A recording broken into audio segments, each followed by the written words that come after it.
Apa yang akan kau lakukan jika punya kekuatan bisa melihat alur kejadian di masa depan?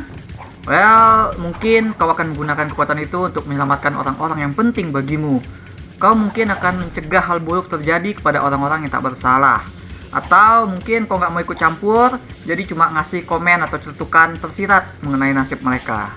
Nah, sekarang, apa yang kau lakukan jika kau seorang pembuat film dan lagi bikin cerita tentang superhero yang bisa melihat masa depan dalam jagat universe yang masa depan karakter-karakternya sudah kau ketahui? Kau mau bikin cerita yang superhero-nya menggunakan kekuatannya untuk nyelamatin orang doang? Yang benar saja, rugi dong. Lihat nih gimana S.J. Clarkson dalam debut penyutradaraan film panjangnya.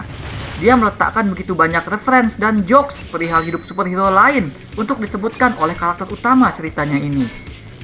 Sehingga karakter utama itu tidak disisakan banyak selain sikap sarkas tapi datar dan petualangan yang nyaris tanpa intensitas.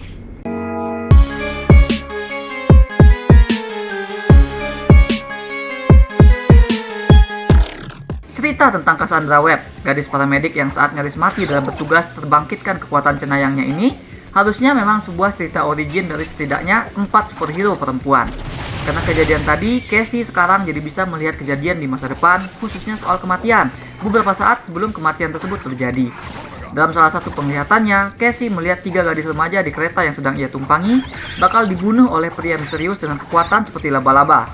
Casey menyelamatkan ketiga remaja tersebut, dan mereka berempat lantas jadi buronan si pria laba-laba. All the while, Casey mikirin cara menggunakan kekuatannya untuk melawan. Tapi ini tuh ternyata tipe cerita origin superhero yang terlalu lama membuat karakternya jadi jagoan gitu. 3 gadis remaja tadi bahkan sama sekali belum jadi superhero hingga film berakhir. Ceritanya sangat aneh, tidak memuaskan baik itu ekspektasi penonton terhadap kisah superhero maupun terhadap lingkaran jernih karakter utamanya sendiri. Like power Casey yang sering bikin cerita tuh attract, entah itu buat ngasih kejutan ataupun ngasih kecohan, tuh kayak berbanding terbalik dengan kebutuhannya untuk menjadi pribadi yang lebih baik. Dia justru jadi better person dengan melihat masa lalu. Aneh kan, kekuatannya melihat masa depan. Nah, Casey memang merasa dia nggak punya waktu untuk mikirin masa depan karena dia nggak pernah mengerti masa lalu dirinya. Dia hanya punya catatan atau jurnal dari ibu yang meninggal saat melahirkan dirinya di pedalaman hutan di Peru. Dia selalu menganggap pilihan ibunya itu tindakan negatif. Casey berpikir hidupnya nggak jelas karena memang dari lahir dia memang udah nggak jelas gitu. Tapi hidup ternyata tidak dimulai dari saat kita lahir. Karena hidup kita ternyata saling berhubungan dengan hidup orang lain. Itu yang dipelajari oleh Casey.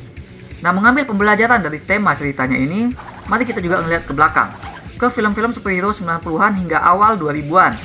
Kenapa ke masa itu? Karena persis seperti itulah vibe film ini. Yang memang sesuai juga dengan timeline cerita yakni tahun 2003. Madam Webb did a great job dalam mengemulasi estetik film superhero di era 2000-an tersebut. Shot-shotnya, gerak kameranya, referensi pop culture-nya, hingga ya special effect-nya. Adegan suku manusia laba-laba di pembukaan film bahkan lebih mirip ke aksi-aksi dalam serial Power Rangers. Cheesy. Reaksi dan gerak-gerik karakternya pun juga punya nuansa canggung yang sama dengan penampilan acting di film-film jagoan tahun 90-an. Dialog dan ceritanya juga sama-sama over the top. Film ini terasa seperti film superhero keluaran awal 2000-an sebelum standar film superhero comic book naik oleh Marvel. Mungkin ini bisa disebut keberhasilan Madam Webb kalau kita bisa menjawab kenapa. Kenapa film ini justru mau mengemulate era terburuk dari genre superhero. Soalnya biasanya kan orang bikin referensinya main ke satu zaman itu karena entah itu untuk tribute atau karena zamannya punya banyak pengikut yang cult atau mereka ingin mengambil yang terbaik dari era tersebut. Tapi film ini justru kayak menjadi pengen si cheesy dan sejelek era tersebut. Aneh tujuan utamanya.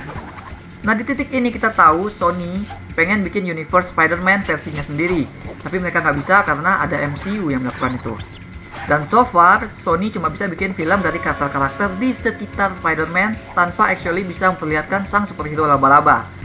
Jadi mungkin Madam Webb yang bisa lihat masa depan inilah kesempatan terdekat mereka untuk membuat reference, untuk take a shot, untuk have a fun dengan dunia Spider-Man. Makanya film ini jadi banyak banget nyentil-nyentil Spider-Man. Bukan hanya ada Ben Parker, tapi beneran ada Peter Parker. Tapi dia masih bayi. Inilah yang lantas jadi bablas dilakukan oleh Sony. Film menjual Spider-Man dan lore-nya lebih banyak ketimbang Madam Webb itu sendiri. Dan ini bukan sekedar karena penjahatnya seorang Spider-Person. Film beneran bersandar pada pengetahuan kita akan Spider-Man. Naskah dan dialog ditulis around that. ngebacandain Ben soal ditembak misalnya, ataupun soal macing-macing nama bayinya si Peter. Nah, film Madame Web ujuk-ujuk jadi persis kayak teman di circle kita yang ngerasa dirinya tuh lucu dan edgy, yang dalam tiap kesempatan ngasih sneaky remarks about something, dan benar-benar get in our face, bilang, ngerti nggak kan? Lucu ya, ngerti nggak gitu. Padahal lucu juga kagak, yang ada malah annoying. Sebab penggalapan cerita utamanya jadi malah kemana-mana. Film ini justru kayak lebih concern sama ngait-ngaitin ke Spider-Man. Dakota Johnson jadi semakin cringe karena dialog-dialog dia sebagian besar bukan dari penggalian drama karakternya, melainkan sebagai celetukan atau tanggapan ke karakter lain yang sebenarnya adalah suara studio dalam menyampaikan referensi Spider-Man. Deadpan-nya bukan lagi dry humor, tapi dead karena pemainnya tuh kikuk menyampaikan dialog. Stek cerita bahkan lebih terasa ketika kita meletakkan kepedulian kepada Baby Spidey. Serius, kepedulianku paling besar itu adalah soal Emma Roberts jadi mama Spider-Man, itu doang. Dan ketika dia ikut terlibat dalam kejar-kejaran dengan Spider-Person yang jahat, aku baru ngerasa peduli. Jangan sampai Baby Spidey batal lahir karena si jahat gitu. Ini lucu karena momen itu cuma satu sekuen. Villain cerita ini khusus mengejar 3 gadis remaja yang dia takutkan bakal jadi superhero yang membunuhnya di masa depan. Jadi si penjahat ini dapat penglihatan lewat mimpi soal kematian dirinya. Tapi kita nggak pernah merasa peduli sama ketiga gadis tersebut. Kenapa? Karena kita nggak tahu mereka sebelumnya. Dan film ini pun tidak actually memperlihatkan mereka berjuang, ya kan? Mereka tidak diperlihatkan balik melawan dan berakhir jadi superhero beneran. Beda rasanya ketika kita melihat mereka yang nobody dan gak di build up menjadi sesuatu yang pentingnya segimana, karena bahkan di mimpi si jahat itu tidak pernah ditekankan sebagai reality yang betulan. Dengan ketika kita melihat Baby Peter dalam bahaya, karena kita semua udah kenal sama sosok Spider-Man. Jadi anehnya film ini adalah pengetahuan kita akan hal yang di luar ceritanya justru memancing hal yang lebih dramatis ketimbang karakter dan cerita aktual yang mereka punya. Disinilah terbukti film ini nggak tahu apa yang mau diincar, bahwa film itu cuma ide-ide liar studio doang. Karena keluarga Peter Parker pun dikesampingkan gitu aja oleh film. Film ini telat sadar bahwa karakter sentral utama mereka cuma sekumpulan cewek-cewek atraktif dengan personality sekuat karakter sinetron. Mungkin lebih better kalau motivasi si penjahatnya supaya Peter Parker nggak lahir gitu. Lebih better kalau Peter Parker jadi sasaran, dan Madame Web dan 3 darah laba-laba jadi superhero yang berusaha menggagalkannya. Karena penjahat di sini tuh cuma ngejar 3 orang itu doang, sehingga dia tampak seperti penjahat yang setengah hati jahatnya gitu. Paling lemah juga.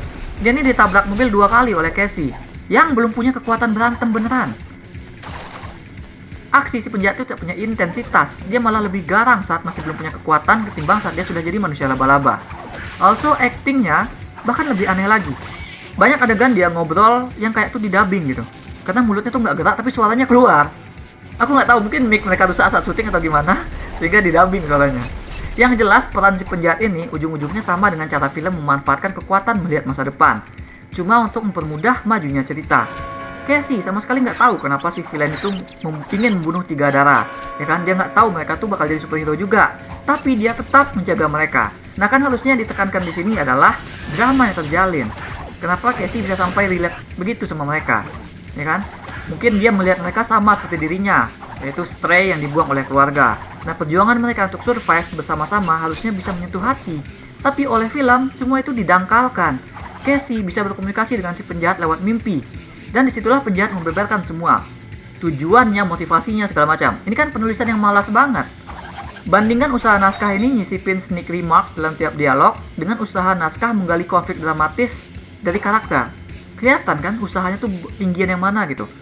Film ini sebenarnya nggak niat mau ngasih cerita. Kekuatan si Casey, kalau dipikir-pikir mirip sama bos terakhir di Bleach. Sama-sama menggunakan kemampuan melihat beberapa detik kejadian di masa depan, lalu itu digunakan untuk mengambil langkah dalam combat, ya kan? Tapi si Casey, battle-nya tuh nggak pernah kelihatan seru, melainkan konyol. Karena dia nggak punya Ichigo yang mati-matian berusaha mengalahkannya. Casey cuma punya penjahat yang setengah hati mengejarnya, nggak pernah tampak benar-benar dia dalam bahaya.